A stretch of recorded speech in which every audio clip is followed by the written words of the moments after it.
He crashed into a war zone and walked out holding her. Marcus's hands flew over battered controls. His knuckles cracked and stained with engine grease as he squinted at the flickering readouts of the rusty Finch. The old survey shuttle rattled around him, every loose bolt and mismatched panel singing in a symphony of fatigue.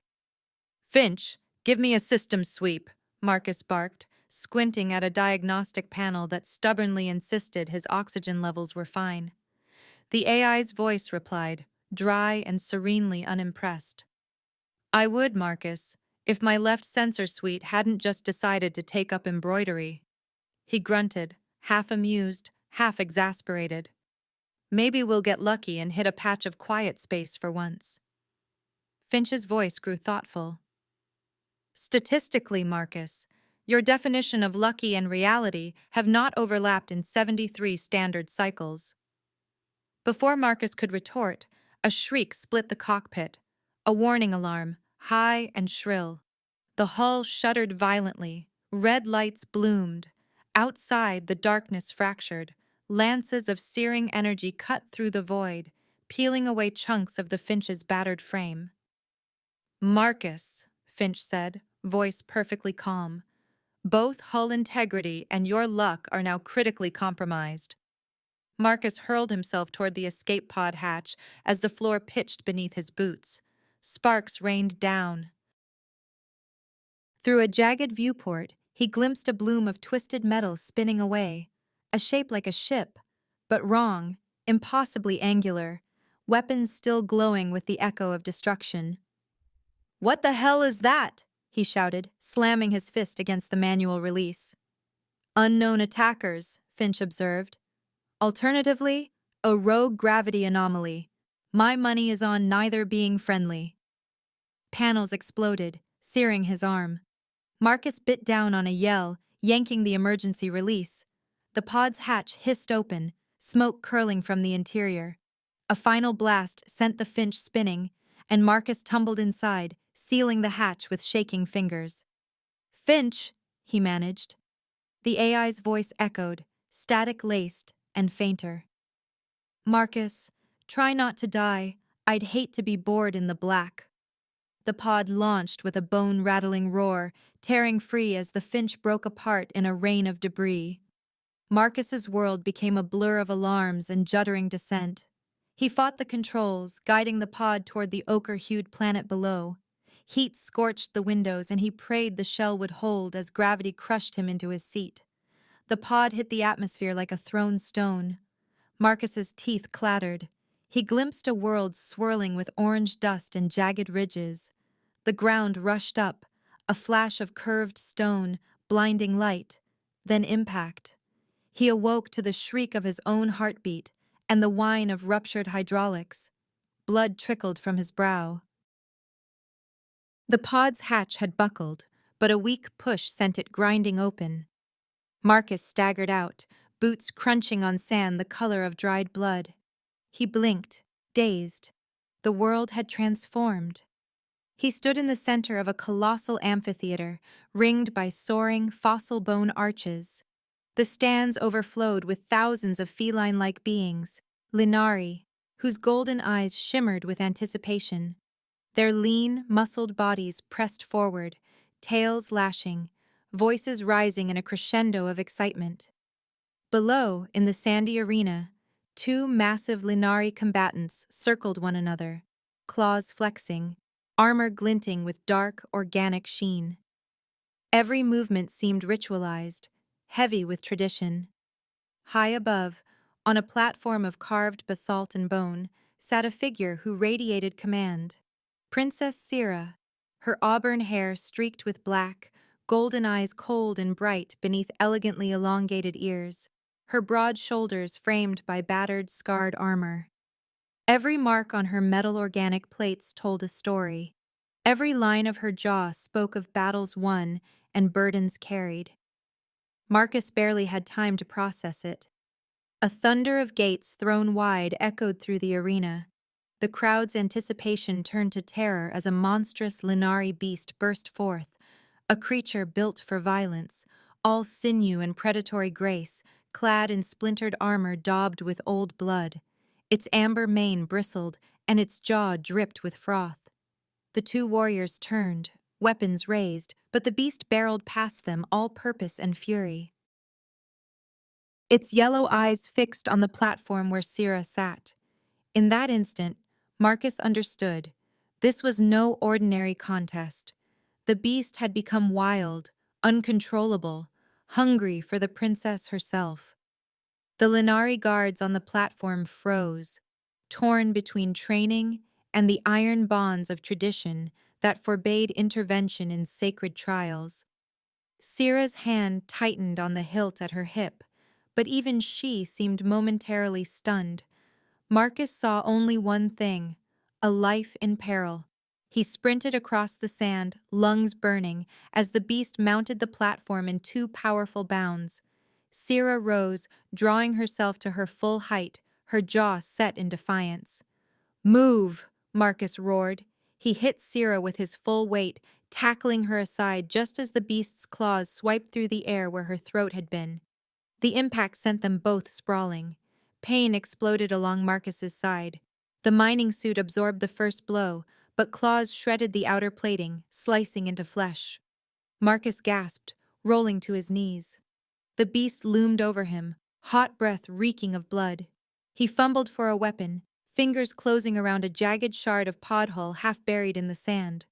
The beast lunged, and Marcus swung with desperate force, slashing at its snout. Blood spattered his visor. The creature howled, rearing back, but Marcus wasn't done. He reached for his plasma torch, its blue flame flickering erratically. The beast lunged again, jaws wide. Marcus jammed the torch upward, driving the sizzling blade into the beast's throat. The air filled with the stench of burning fur and the beast's dying scream. It toppled, shuddering, finally still. For a heartbeat, the world was silent. The crowd of Linari stared, eyes wide, as Marcus collapsed beside the slain beast. Blood pooled beneath him, soaking into the sand. Syrah knelt, her armor scraping, eyes wide with something like awe. From the high dais, the Linari matriarch rose, voice ringing out in the sudden hush. "He has claimed victory. The trial is ended. By the old laws, the Offworlder is now champion of the princess." A ripple of outrage swept the stands as the defeated challenger howled, voice raw and furious. Marcus, barely conscious, looked up at Syrah's face, the hard lines softened, golden eyes searching his. He tried to speak, but darkness swallowed him. Syrah reached out, brushing his bloodied cheek, her stoic mask slipping as the crowd roared and the world faded to black. Marcus woke to unfamiliar light slanting across the ceiling, amber and honeyed, filtered through crystalline panels. He lay on a bed that seemed carved from a single slab of polished stone, draped in furs that smelled faintly of spice and wild things. His chest throbbed. Someone had wrapped his wounds in soft linen and smeared pungent, resinous salves across the raw flesh. He shifted, biting back a groan, and found he was wearing only loose, alien cloth trousers, his battered mining suit nowhere in sight. A rustle. He turned his head and saw her. Syrah sat in a tall-backed chair beside the bed, posture regal, armored plates exchanged for a tunic of deep green and dark metal. Shadows traced the lines of muscle along her arms and throat, but her gaze was all steel and calculation. She regarded Marcus with the wariness of a general and the curiosity of a child peering at a caged animal. "You are awake," she said. Her accent was clipped, her common precise but oddly inflected. Marcus tried to sit up and immediately regretted it. "Awake, sure. Alive. Still up for debate." He let his head drop back against the pillow. "I don't suppose I'm dreaming." Syrah's lips twitched. "If you are, it is a strange dream. You bleed like a Linari, but your courage is alien." Marcus looked around. The suite was immense, hung with banners and intricate tapestries depicting feline warriors locked in heroic combat. Fragrant smoke curled from a brazier in the corner, mingling with the medicinal scent of the salves on his skin. "Where am I?" he asked. "The victor's suite," Syrah replied, "reserved for champions of the trials." She rose and crossed to the window, her steps silent on the mosaic floor. "You fought with honor. The crowd is in uproar. Many expected you to die. Many hoped you would." Marcus let out a low whistle. "I aim to disappoint." She turned, regarding him with those gold-shot eyes. "Your vessel was destroyed. There is no escape from Linar. You are bound here, by law and by blood." He stared up at the ornate ceiling, feeling the weight of that pronouncement settle on his chest. "Not even a distress beacon left?" he asked, half to himself. "No." Syrah's voice softened, a shadow of apology. "We searched what remained of your pod. The sky is watched. Nothing leaves unseen." He studied her more closely now. Beneath the authority, she looked tired, shadows under her eyes, the set of her jaw a little too rigid. He noticed a tear in her sleeve, a dark stain glistening on her upper arm. "That yours?" Marcus asked, nodding at the wound. She stiffened. "It is nothing." He rolled to the edge of the bed, ignoring the stab of pain, and rummaged through the bedside cabinet. His medkit, a battered old off-worlder's box, rested on top.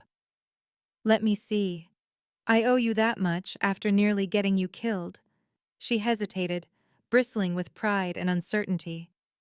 "Linari do not—" "Humor me," Marcus interrupted gently.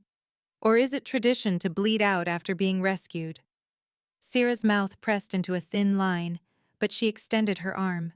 Her skin was warm, the wound ragged but not deep. Marcus worked quietly, hands steady as he cleaned the gash and applied an adhesive mesh. He was careful, his touch gentle, unhurried.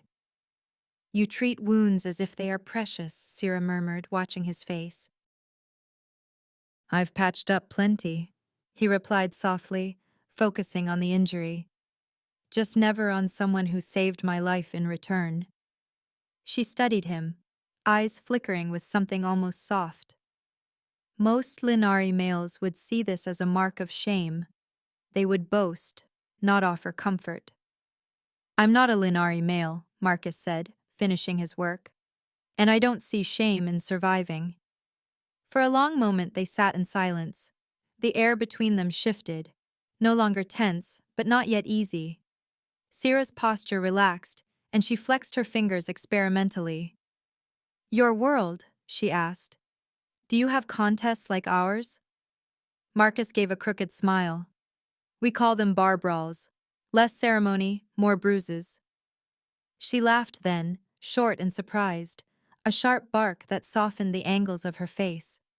Outside, the suite's balcony overlooked the heart of the city.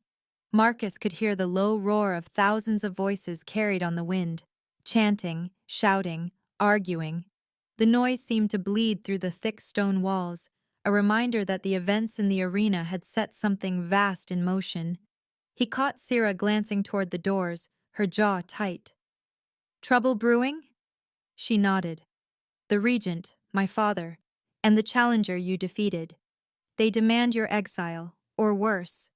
They say you do not belong, that you are a danger to Linari tradition." "Let me guess," Marcus said.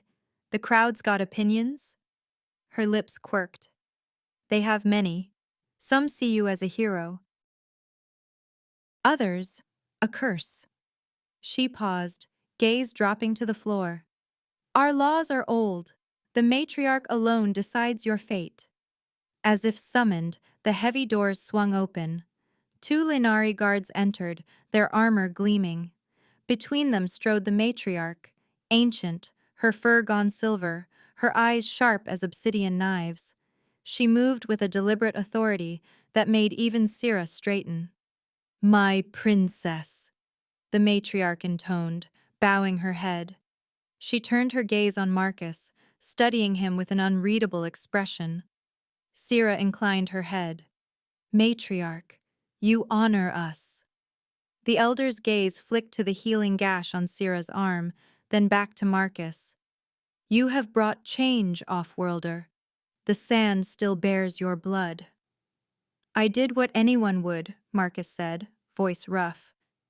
Beast was going to kill her. The matriarch's eyes narrowed, not unkindly. No, not anyone. The trial was meant to test.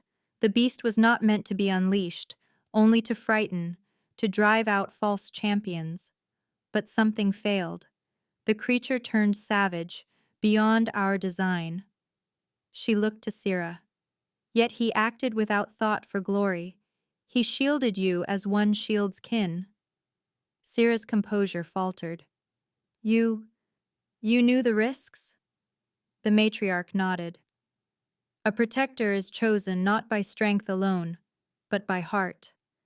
Your father and the challenger would see this one gone, but I see the truth. Compassion and tenacity. These are rarer than claws or blades. My gamble has succeeded. Syrah stared at the matriarch, visibly shaken. The rigid certainty she'd carried seemed to fracture. Her fingers curled in her lap, knuckles white. Marcus watched her, understanding flickering in his eyes. This was all a test? The matriarch inclined her head. For our princess, for our future. You have passed, not because you survived, but because you risked everything for one who was not your own. She turned, her presence a weight and a promise. The old ways will bend, or they will break. You are champion now, by blood and by choice. With that, she swept from the room, the guards falling in behind her. The silence that followed was dense, charged with meaning. Syrah stood, crossing to the window.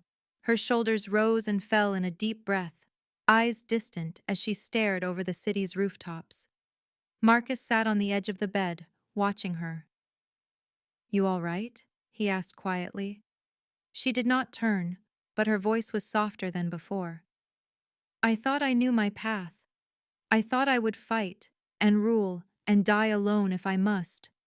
But you changed the story. My story. He rose, crossing to her side. The sunset bathed them both in gold. I didn't plan on being anybody's champion, he said with a crooked smile. But I'm here. Syrah met his gaze, her eyes fierce and uncertain all at once. You are not merely a survivor, Marcus. You are chosen, not by accident, but by who you are. She reached up, fingers brushing his bandaged shoulder, the gesture hesitant, but true. In that moment, Marcus knew her future, and his, had shifted, threads entwined by fate and by kindness.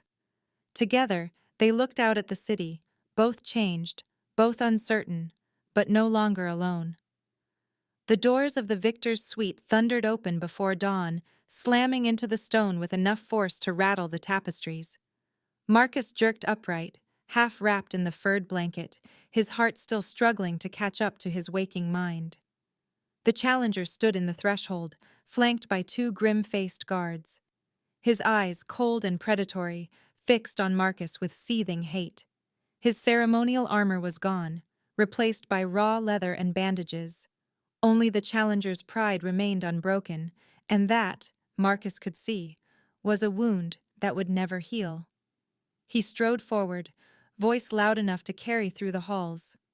By ancient law, I invoke the right of reckoning. Champion or not, you will face me in single combat. No surrender, no mercy. Marcus sat up straighter, feeling the chill of the words settle in his bones. And if I refuse? The challenger bared his teeth, a snarl more beast than man. Refusal means you forfeit all honor, all claim, all standing. You become prey. Lenari law leaves no room for cowards. The matriarch's voice echoed from the corridor, cold and absolute. The right has been invoked. The duel will be at moonrise. Let it be witnessed. The challenger shot Marcus one last venomous glance, then turned and stalked away, the guards in his wake. The suite's doors closed with a dull finality. Marcus exhaled, scrubbing a hand over his face. Well, Finch, he muttered to the empty room, seems my luck's still holding.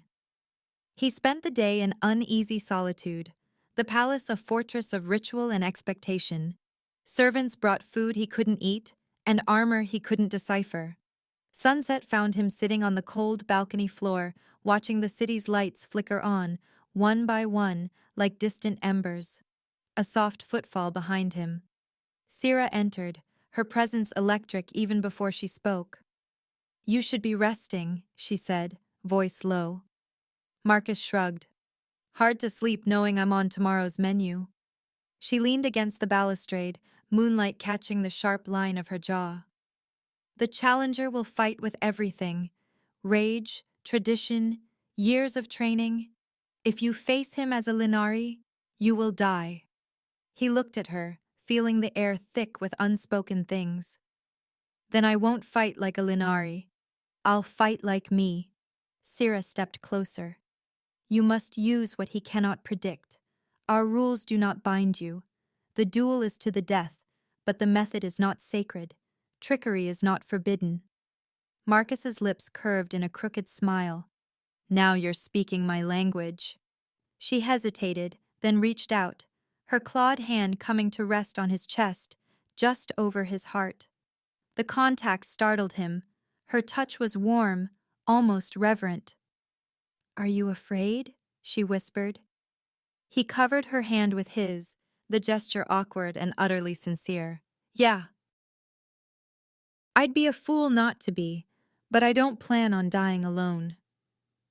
Their gazes locked, tension sparking between them. Fear, hope, and something deeper, something that shimmered with promise. Help me, Marcus said, voice rough. Not just with fighting. Help me survive this. Help me win. Syrah's eyes searched his, and what she found seemed to steady her. We are allies then, not just by law but by choice. He nodded. By choice. They spent the next hours hunched over the low table, Syrah sketching battle diagrams on parchment, while Marcus scavenged his battered medkit and pockets for anything useful. She taught him Linari stances, strikes and feints honed over generations, but Marcus soon realized he'd never match the challenger's speed or strength. He tossed the practice stick aside, shaking his head. This isn't me, he said, breathless. I can't win on tradition. Syrah's lips quirked. Then we use your weapons. Show me how you fight. He grinned, rummaging through a supply crate until he found a coil of thin wire, a pouch of metallic dust, and a half-empty flask of lamp oil. On my ship, we survive by being clever, not strong, not fast, just alive at the end of the day. They improvised, wires stretched taut between columns, dust laced into the sand to blind, oil poured in precise arcs for fire and confusion. Syrah's skepticism faded as she watched Marcus work, her eyes lighting with appreciation. I have never seen battle prepared this way, she murmured. He shrugged. I've never had a princess for a partner. Their planning sessions stretched late into the night. They shared stories. Syrah spoke of childhood races across the high roofs, of hiding scars to shield her mother's pride. Marcus told tales of zero-gravity misadventures, of Finch's relentless sarcasm and the loneliness of asteroid belts.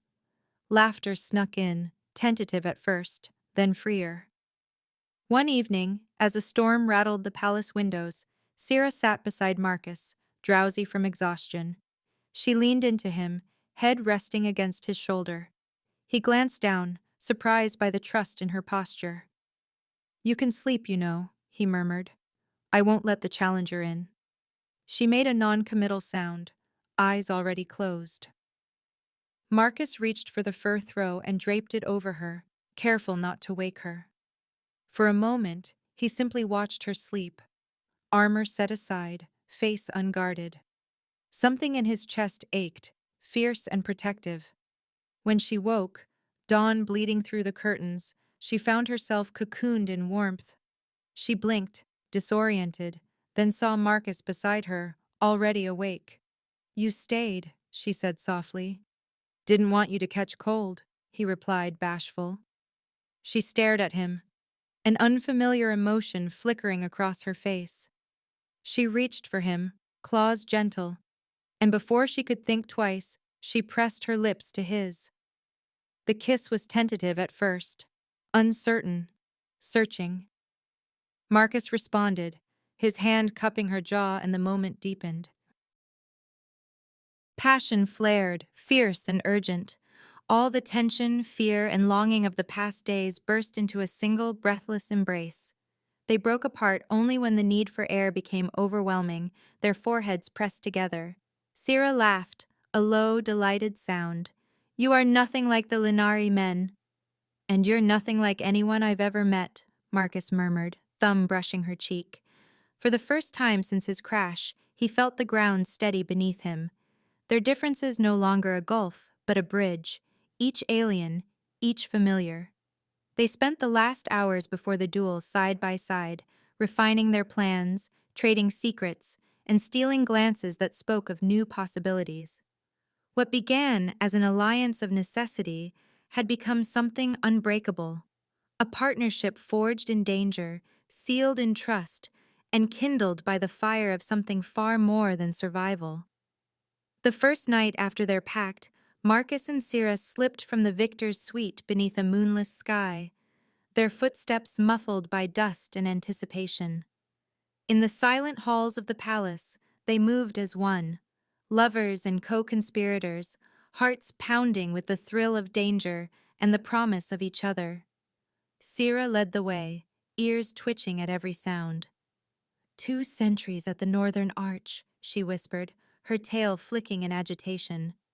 "They are loyal to my father, but easily distracted." Marcus grinned, hefting a battered sack over his shoulder. "Give me 3 minutes, and they won't know what hit them." She bared her fangs in a silent smile and disappeared into shadow, her movements fluid as wind.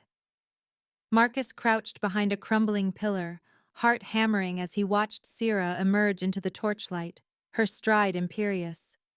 The sentries stiffened. She demanded their attention with a few sharp words, drawing them away from the gates with a story of prowlers in the lower vaults. As soon as their backs were turned, Marcus darted across the sand. He unspooled wire, stringing it low between stones, and buried 2 canisters in a hollow beneath the arena's lip. Sweat slicked his brow as he worked, every muscle tight with urgency. He sprinkled metallic dust across the sand, careful to hide the pattern beneath loose grains. When he finished, he slipped back to the shadows. Syrah returned a moment later, eyes gleaming with mischief. "They chased ghosts all the way to the stables," she murmured, triumphant. He reached for her, fingers twining through hers, and pressed a quick kiss to her brow. "Remind me never to play cards with you." That was how it began. Each night, a new scheme, a new risk. Syrah scouted patrol routes, marking safe paths with subtle glyphs. Marcus scavenged supplies from storage rooms, twisted wire, shattered lamp oil jars, even a spool of fuse from an abandoned armory. They set snare after snare, their hands brushing in the darkness as they worked side by side. Between moments of strategy, their connection deepened. Every time their eyes met above a half-buried canister, every whispered plan in the echoing corridors drew them closer. The arena became their crucible, but it was in the quiet after, in the stolen hours before dawn, that they truly forged their bond. In their quarters, danger only heightened their need for each other. Syrah pulled Marcus to her, her body fierce and hungry, but she was unprepared for his gentleness. He traced the lines of her scars with reverence, every caress a question, every kiss an answer.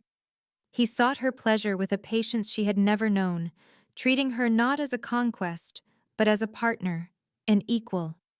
She lay tangled with him in the furs, breathless, her tail curling possessively around his leg. "You are different," she whispered, voice rough with wonder. "Among my kind, intimacy is a contest, always dominance, never this." Marcus smiled, brushing his lips along her jaw. "I'm not here to win. I'm here for you. Her eyes glowed in the half-light, pupils wide and vulnerable. You see me, she said, as if the words tasted strange and precious. He nodded, drawing her closer. And I want all of you, not just your strength. They shared secrets between kisses. Syrah spoke of childhood nights spent listening to the old legends, of loneliness behind the armor, of dreams she'd never dared voice. Marcus told her of a mother who taught him to patch hulls and patch hearts, of a life spent drifting, always searching for something solid. Their laughter mingled with the night's hush, filling the cracks left by fear. Sometimes Syrah would doze against Marcus's chest, her claws splayed protectively over his heart. Other nights, it was Marcus who found comfort in the warmth of her arms, soothed by the steady thrum of her pulse.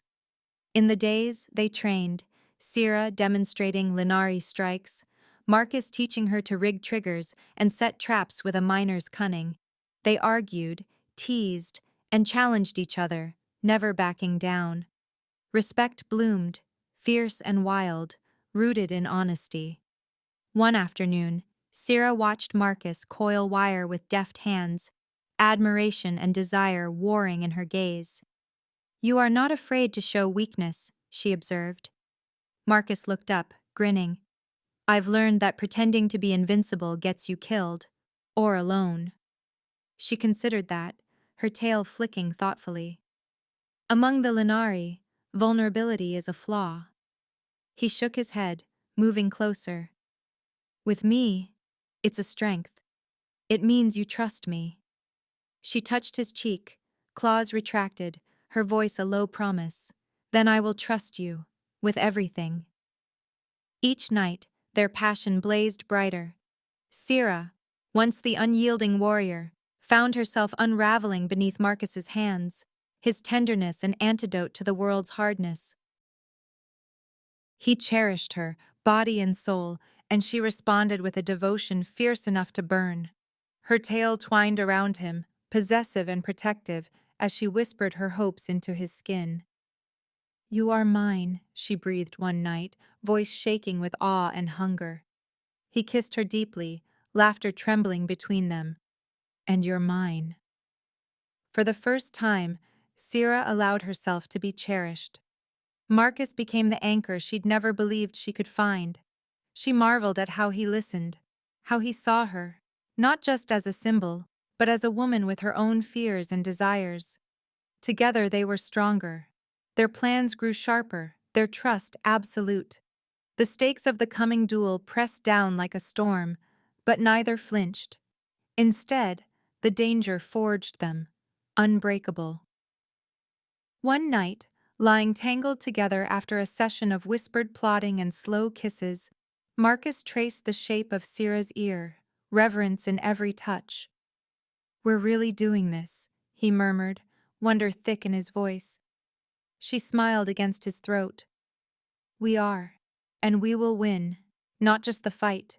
We will win our future. He drew her closer, heart thundering with hope. With you beside me, I believe it. They drifted into sleep, wrapped in each other's arms, the world outside full of peril, but the space between them safe and sacred. For Syrah, trust was no longer a weakness. It was the bedrock of something new. For Marcus, love was no longer a distant star, but a wild, powerful presence in his life. And as dawn crept over the city, painting the sky in gold and rose, they woke together, resolute, united, ready to claim the life they had forged in shadows and in passion. The day of reckoning dawned beneath a sky thick with storm clouds. The amphitheater was already seething, every seat packed with Linari whose tails lashed in anticipation. The low, rolling chants of the crowd rumbled like thunder, building as Marcus entered the arena. He walked with his head high, battered but unbowed. His ribs ached with every breath, and dried blood caked one brow, but his eyes burned with stubborn resolve. Above, banners snapped in the wind, scarlet and gold, casting jagged shadows across the sand. Syrah stood with the matriarch in the high box, her gaze locked on Marcus, fierce, proud, and worried. Across the arena, the challenger waited, a hulking brute of muscle and fury, teeth bared in a snarl. His armor gleamed with new lacquer, but his eyes glittered with old hate. A horn blared. The challenger charged, sand exploding beneath his feet. Marcus dodged, barely avoiding a swing that would have shattered bone. The challenger moved with terrifying speed, all claws and roaring strength, determined to end the contest in the first flurry. Marcus refused to meet him head-on. He darted sideways, forcing the challenger to follow. The crowd jeered, not understanding the dance. Linari duels were tests of might and pride, not games of evasion. The challenger lunged, claws slashing. Marcus ducked beneath the blow, rolling over dust he'd carefully spread the night before.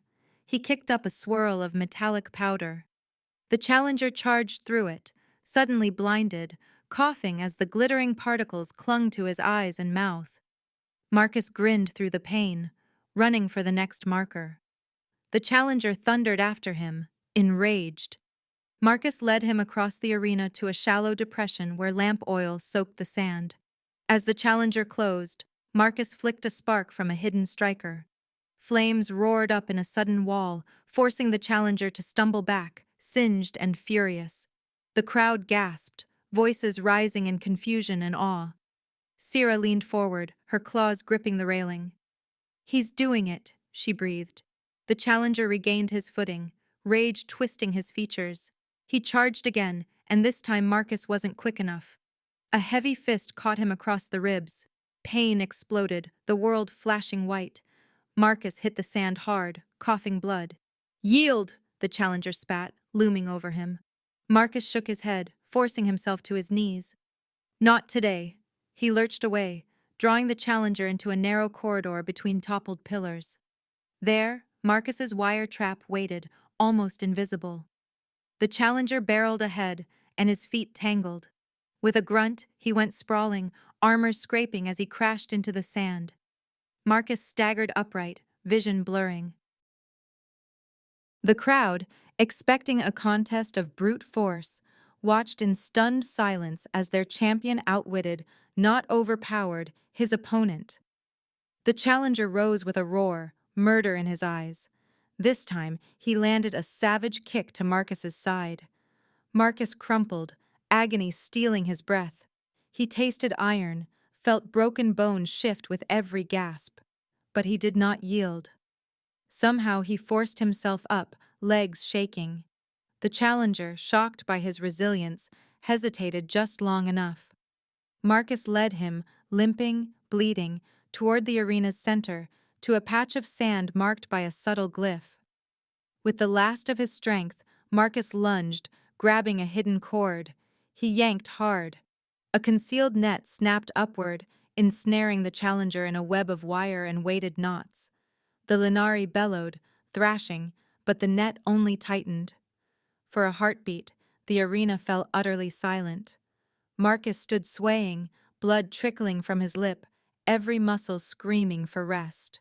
The challenger howled, straining to break free.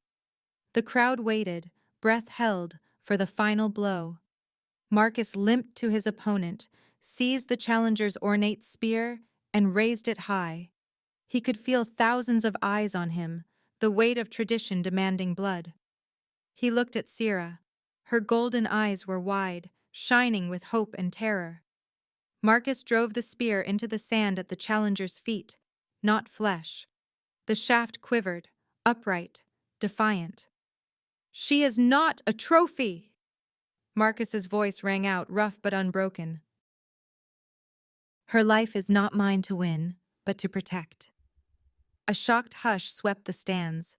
Even the matriarch's breath caught. He met Sira's gaze, voice shaking the ancient foundations of Linari custom. "I fight for her, not for power, not for possession. She is her own." The words echoed in the stone and the silence. Sira pressed a hand to her mouth, eyes shining with pride and something more. All around, the crowd stared, some in disbelief, others in growing awe. Marcus stood, battered and bloodied, but unbowed, rewriting the rules with every breath he could still draw. For a breathless instant, the entire amphitheater was still. Marcus's words hung in the charged air, his hand trembling on the spear buried in the sand. The Linari crowd, thousands of golden-eyed witnesses, stared in collective disbelief, their warlike chants silenced by something far more potent than violence. Then a new sound rose from the stands, a rippling murmur, uncertain and reverent. Sira broke from the royal dais with a feline burst of speed, armor clattering as she vaulted down to the arena floor. Her steps faltered only when she reached Marcus, battered and bleeding, standing before the ensnared challenger. Without hesitation, she threw her arms around him. The force of her embrace nearly toppled them both. Sira pressed her cheek to his shoulder, her breaths ragged, tears cutting bright tracks through the dust on her face. "You stubborn, impossible man," she whispered, voice breaking with relief and something deeper. "You changed everything." Marcus clung to her, his strength nearly spent, but his spirit steady. He felt her tremble against him, and something inside him, some old, aching loneliness, melted away under the weight of her love. All around them, the crowd watched, uncertain at first, then transfixed as the story of the day rewrote itself before their eyes. Above them, the matriarch rose, her silver mane catching the stormlight. Her voice, steady and unwavering, carried to every corner of the arena. "The rite is fulfilled. Today we see the limits of the old ways. Strength alone does not define a champion. Wisdom, compassion, these make something greater. This day, we do not gain a conqueror, but a protector prince. The duel is ended. Let this legend be the beginning of a new path." A chorus of shocked voices erupted, protest and awe mingling. But the matriarch raised her hand and the noise faded.